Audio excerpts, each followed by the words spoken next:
കാശ്മീരിൻ്റെ സുന്ദര കാഴ്ചകൾക്കായിട്ടുള്ള രണ്ടാമത്തെ വീഡിയോയിലേക്ക് എല്ലാവർക്കും സ്വാഗതം. ഈ വീഡിയോയുടെ ഒന്നാം ഭാഗം കാണാത്തവരുണ്ടെങ്കിൽ അതിൻ്റെ ലിങ്ക് ഡിസ്ക്രിപ്ഷനിൽ കൊടുത്തിട്ടുണ്ട്. അത് കാണുക. സബ്സ്ക്രൈബ് ചെയ്യാത്തവർ സബ്സ്ക്രൈബ് ചെയ്യുക, മാക്സിമം ഷെയർ ചെയ്യുക. ഈ യാത്രയുടെ 4ാം ദിവസമായി ഇന്ന് നമ്മൾ ഗുൽമാർഗിലേക്കാണ് പോകുന്നത്. ഗുൽമാർഗിലെ വിശേഷങ്ങളിലേക്ക്. ഗുൽമാർഗ് ശ്രീനഗറിൽ നിന്നും 58 കിലോമീറ്റർ ദൂരെയാണ് ഗുൽമാർഗ്. ശിവഭഗവാന്റെ സഹധർമ്മിണി ഗൗരി ദേവിയുടെ പേരിൽ അറിയപ്പെട്ടിരുന്ന ഗൗരി മാർഗ് എന്ന സ്ഥലമാണ് പിൽക്കാലത്ത് ഗുൽമാർഗ് ആയി മാറിയത്.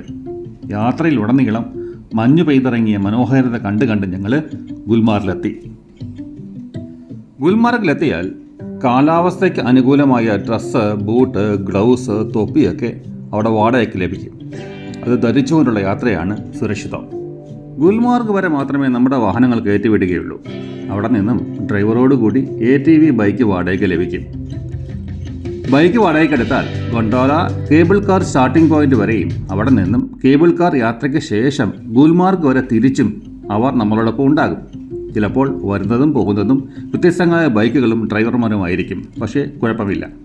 ഏതിനും റേറ്റ് ഗുൽമാർഗിൽ നിന്ന് നന്നായി ബാർഗൈൻ ചെയ്ത് വാങ്ങുന്നത് അവരവരുടെ മിടുക്കാണ്. അതുമല്ലെങ്കിൽ മറ്റൊരു ഓപ്ഷൻ കൂടെയുണ്ട്. ഗുൽമാർഗിൽ നിന്ന് നിങ്ങൾ നടന്ന് കേബിൾ കാർ സ്റ്റാർട്ടിംഗ് പോയിന്റിലെത്തുക. കേബിൾ കാർ യാത്രയ്ക്ക് ശേഷം തിരിച്ച് താഴെ വന്ന ശേഷം മാത്രം നിങ്ങൾ ATV ബൈക്ക് വാടകയ്ക്കെടുക്കുക. ബൈക്ക് വാടകയ്ക്കെടുത്ത് കഴിഞ്ഞാൽ അതിൽ തന്നെ ഗുൽമാർഗും ചുറ്റിക്കാണാം. ഗുൽമാർഗ് മുതൽ 30 കിലോമീറ്റർ ഉള്ളിലേക്ക് സ്ഥിതി ചെയ്യുന്ന കൗസർനാഥ് ലേക്കിന് ചുറ്റുമുള്ള ശാന്തമായ ഓരത്തിലൂടെയാണ് ബൈക്കിൻ്റെ സഞ്ചാരം. ബൈക്ക് ഓടിക്കാൻ താല്പര്യമുണ്ടെങ്കിൽ അവരോട് പറഞ്ഞാൽ മതി. പലരും ബൈക്ക് തരാറുണ്ട്.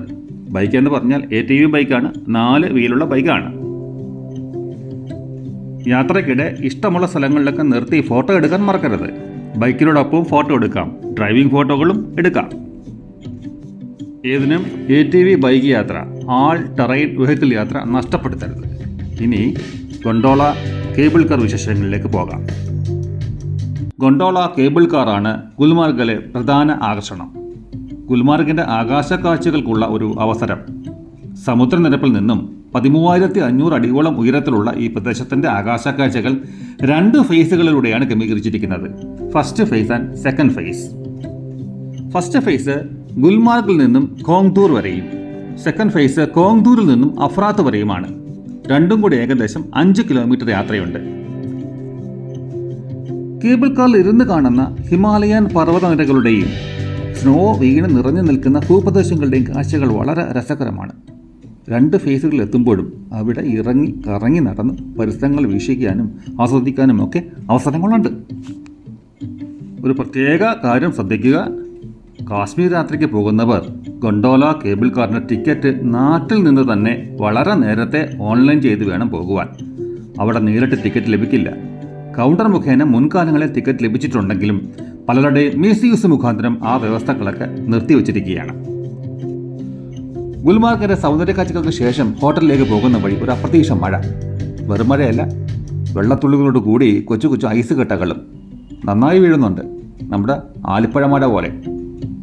ഹോട്ടലിൽ തിരികെ എത്തി നന്നായി ഒന്ന് ഉറങ്ങണം. നാളെ ശ്രീനഗറിൻ്റെ നഗരക്കാഴ്ചകളിലേക്ക്. യാത്രയുടെ 5ാം ദിവസം അഥവാ അവസാന ദിവസമായ ഇന്ന് ഒത്തിരി പൂന്തോട്ടങ്ങളുള്ള ശ്രീനഗറിലെ കാഴ്ചകളാണ്. ശ്രീനഗർ കാശ്മീരിൻ്റെ വേനൽക്കാല തലസ്ഥാനമായ ശ്രീനഗറിൻ്റെ ലോക്കൽ സൈറ്റ് സീയിങ് ആണ് ഇന്നത്തെ പ്ലാൻ. ആദ്യം മുഗൾ ഗാർഡനുകളായ ചഷ്മ ഷാഹി, നിഷാൻ ഗാർഡൻ, ഷാലിമാർ ഗാർഡൻ എന്നിവിടങ്ങളിലേക്ക് പോകാം. ചഷ്മ ഷാഹി മുഗൾ ഗാർഡൻ 1932 മുഗൾ ചക്രവർത്തി ഷാജഹാന്റെ ഭരണകാലത്ത് നിർമ്മിച്ചതാണ് ഈ പൂന്തോട്ടം. ഡാൽ തടാകത്തിൻ്റെ സമീപമുള്ള ഈ പൂന്തോട്ടം പർവ്വതങ്ങൾക്കിടയിലുള്ള മനോഹരമായ ഒരു ഭൂപ്രദേശമാണ്. 3 തട്ടുകളിലായി നിർമ്മിച്ച ഈ ഗാർഡനിൽ ഔഷധ ഗുണങ്ങൾ ഉണ്ടെന്ന് വിശ്വസിക്കപ്പെടുന്ന തണുത്ത ശുദ്ധജലമുള്ളൊരു ഉറവിടമുണ്ട്. നിഷാദ് ബാഗ് ഷാജഹാൻ ചക്രവർത്തിയുടെ അമ്മാവൻ അസഫ് ഖാൻ 1620 രൂപകൽപ്പന ചെയ്തതാണ് ഈ പൂന്തോട്ടം. ജലസ്രോതസ്സുകൾ, പുൽമേടുകൾ, ബോട്ടിംഗ്, വാട്ടർഫാൾ, വാട്ടർ ഫൗണ്ടൻ എന്നിവയാണ് പ്രധാന ആകർഷണങ്ങൾ. ഏപ്രിൽ മുതൽ ഒക്ടോബർ വരെയാണ് സന്ദർശിക്കാൻ പറ്റിയ സമയം. ഷാലിമാർ ഗാർഡൻ 16-ാം നൂറ്റാണ്ടിൽ മുഗൾ ചക്രവർത്തി അക്ബറിൻ്റെ കാലത്ത് നിർമ്മിച്ചതാണ് ഈ പൂന്തോട്ടം. ഏകദേശം 31 ഏക്കർ വിസ്തൃതിയുള്ള ഈ ഗാർഡനെ 3 പ്രധാന ഭാഗങ്ങളായി തിരിച്ചിട്ടുണ്ട്. ഉയർന്ന തട്ട്, മധ്യത്തട്ട്, കീഴ്ത്തട്ട് എന്നിങ്ങനെയുള്ള ഈ ഇടങ്ങളിൽ നിന്നുള്ള ജല ഒഴുക്ക് മനോഹരമാണ്. ഇന്ദിരാഗാന്ധി ടുലിപ്പ് ഗാർഡൻ ദാൽ തടാകത്തിൻ്റെ തെക്കൻ കരയിൽ പർവ്വതങ്ങളുടെ പശ്ചാത്തലത്തിലാണ് 2007 നിർമ്മിതമായ ഈ ഗാർഡൻ സ്ഥിതി ചെയ്യുന്നത്. ഏകദേശം 30 ഹെക്ടറിൽ 1.5 മില്യണിലധികം തുലിപ്പ് പൂക്കൾ ഇവിടെ കാണാം. 50-ലധികം വർണ്ണങ്ങളുണ്ട്. മാർച്ച് മാസം അവസാനം മുതൽ ഏപ്രിൽ ആദ്യം വരെ നടക്കുന്ന തുലിപ്പ് ഫെസ്റ്റിവൽ ലോകപ്രസിദ്ധമാണ്. ഇതിൻ്റെ ഭാഗമായി സംഗീത പരിപാടികളും പ്രാദേശിക ഭക്ഷണമേളകളുമൊക്കെ ക്രമീകരിക്കാറുണ്ട്. താജ്മഹൽ ശ്രീനഗറിലെ വിഖ്യാതമായ ഒരു ഹിസ്റ്റോറിക്കൽ ഗാർഡനാണിത്. 1650-ൽ ഷാജഹാൻ ചക്രവർത്തിയുടെ കാലത്താണ് ഇത് സ്ഥാപിതമായത്. ദാൽ തടാകത്തിൻ്റെ തെക്ക് ഭാഗത്ത് ഹിമാലയൻ പർവ്വത ശ്രേണികളുടെ പശ്ചാത്തലത്തിലാണ് ഇത് സ്ഥിതി ചെയ്യുന്നത്. കൊട്ടാരത്തിലെ വ്യത്യസ്തങ്ങളായ 7 ടെറസുകളിൽ നിന്നും ദാൽ തടാകത്തിൻ്റെ വ്യത്യസ്തങ്ങളായ ദൃശ്യങ്ങൾ കാണാം. ശങ്കരാചാര്യ ക്ഷേത്രം ശ്രീനഗർ ദാൽ തടാകത്തിന് തെക്ക് ശങ്കരാചാര്യ പർവ്വതത്തിൻ്റെ മുകളിലാണ് ക്ഷേത്രം. ശിവ ആരാധനയുടെ ഒരു പ്രധാന കേന്ദ്രമാണ്. 8-ാം നൂറ്റാണ്ടിൽ ശങ്കരാചാര്യ സ്വാമിയുടെ ദർശനത്താൽ നിർമ്മിതമായി എന്ന് വിശ്വസിക്കപ്പെടുന്നു. താഴെ നിന്നും 243 പടികൾ കയറി വേണം അവിടെ എത്താൻ. മുകളിൽ നിന്നുള്ള ദാൽ ലേക്കിൻ്റെയും ശ്രീനഗറിൻ്റെയും കാഴ്ചകൾ അതിമനോഹരമാണ്. അസത്തബാൽ മോസ്ക് കാശ്മീരിലെ പവിത്രമായൊരു ദേവാലയമായി കണക്കാക്കപ്പെടുന്നു. അസത്തബാൽ മോസ്ക് പ്രവാചകൻ മുഹമ്മദ് നബിയുടെ മുടിയിഴകൾ ഇവിടെ സൂക്ഷിച്ചിരിക്കുന്നു. രാജ്യത്തുടനീളമുള്ള മുസ്ലിം ഭക്തർ തങ്ങളുടെ ജീവിതത്തിൽ ഒരിക്കൽ ഇവിടെ വന്നിരിക്കണമെന്ന് പറയപ്പെടുന്നു. പ്രവാചകൻ മുഹമ്മദ് നബിയുടെയും അദ്ദേഹത്തിൻ്റെ 4 പ്രധാന കൂട്ടാളികളുടെയും ജന്മദിന അവസരങ്ങളിൽ വിശുദ്ധ മുടി പൊതുജനങ്ങൾക്കായി പ്രദർശിപ്പിക്കും. ദാൽ തടാകവും ഷിക്കാര ബോട്ടിങ്ങും ശ്രീനഗറിൻ്റെ ഹൃദയഭാഗത്ത് സ്ഥിതി ചെയ്യുന്ന ദാൽ തടാകം പ്രകൃതി സൗന്ദര്യത്തിൻ്റെ ഉത്തമ ഉദാഹരണമാണ്. നമ്മൾ മുൻപ് വർണ്ണിച്ച എല്ലാ പൂന്തോട്ടങ്ങളും ഇതിൻ്റെ പരിസര പ്രദേശങ്ങളിലാണ്. 18 സ്ക്വയർ കിലോമീറ്റർ വിസ്തീർണമുള്ള ഈ തടാകത്തിലെ ഹൗസ് ബോട്ടുകളും ഷിക്കാര ബോട്ടുകളും വളരെ പ്രശസ്തമാണ്. മുൻപ് പറഞ്ഞ സ്ഥലങ്ങളെല്ലാം കണ്ട ശേഷം ഏകദേശം സന്ധ്യാസമയത്ത് ഇവിടെ എത്തുന്നതാണ് ഉചിതം. ഷിക്കാര ബോട്ടിംഗ് മിസ്സാകരുത്. ബോട്ടിംഗ് നടക്കുമ്പോൾ തടാകത്തിന് ചുറ്റുമുള്ള ഹിമാലയൻ മലനിരകൾ, വെള്ളത്തിലുള്ള ഫ്ലോട്ടിംഗ് മാർക്കറ്റുകൾ, ഫ്ലോട്ടിംഗ് ഗാർഡനുകൾ, ഇതൊക്കെ വെറൈറ്റി കാഴ്ചകളാണ്. ഇതൊക്കെ ഫോട്ടോഗ്രാഫിക്ക് പറ്റിയ ഇടവുമാണ്. ഒത്തിരി സ്ഥലങ്ങൾ ഫോട്ടോഗ്രാഫിക്ക് അനുയോജ്യമായുണ്ട്. അതെല്ലാം മിസ്സാകരുത്, പ്രത്യേകിച്ച് സൂര്യാസ്തമന സമയത്ത്.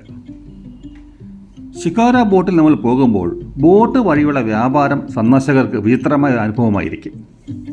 മെയ് മുതൽ ഒക്ടോബർ വരെയുള്ള കാലത്ത് പോകുന്നതെങ്കിൽ തടാകവും പരിസരവും പൂക്കൾ കൊണ്ട് മനോഹരമായിരിക്കും. ആഗ്രഹമെങ്കിൽ ഈ ദിവസം രാത്രി താമസം ദാൽ ലേക്കിലെ ഹൗസ് ബോട്ടിലാകാം. തടാകത്തിലെ രാത്രി നക്ഷത്ര കാഴ്ചകൾ, തടാകത്തിലെ പ്രഭാതവും ഒക്കെ നന്നായി ആസ്വദിക്കാൻ സാധിക്കും. കാശ്മീരി ഭക്ഷണം, ഭംഗിയുള്ള മുറികൾ, കാശ്മീരി കാർപ്പറ്റുകൾ, വുഡൻ വർക്കുകൾ, കാഴ്ചകൾക്കായുള്ള വലിയ ജനലുകൾ, ഇതൊക്കെ ഹൗസ് ബോട്ടിലെ പ്രത്യേകതകളാണ്. ഇന്നത്തെ യാത്ര അവസാനിച്ചു. നാളെ നാട്ടിലേക്ക് യാത്രയാവുകയാണ്. കാശ്മീരിൻ്റെ സുന്ദര കാഴ്ചകൾ പറഞ്ഞ ഈ വീഡിയോ നിങ്ങൾക്ക് ഇഷ്ടപ്പെട്ടു എന്ന് കരുതുന്നു. ഇഷ്ടപ്പെട്ടെങ്കിൽ സബ്സ്ക്രൈബ് ചെയ്യുക, മാക്സിമം ഷെയർ ചെയ്യുക. അടുത്ത ഒരു വീഡിയോയിൽ എത്തും വരെ ഗുഡ് ബൈ.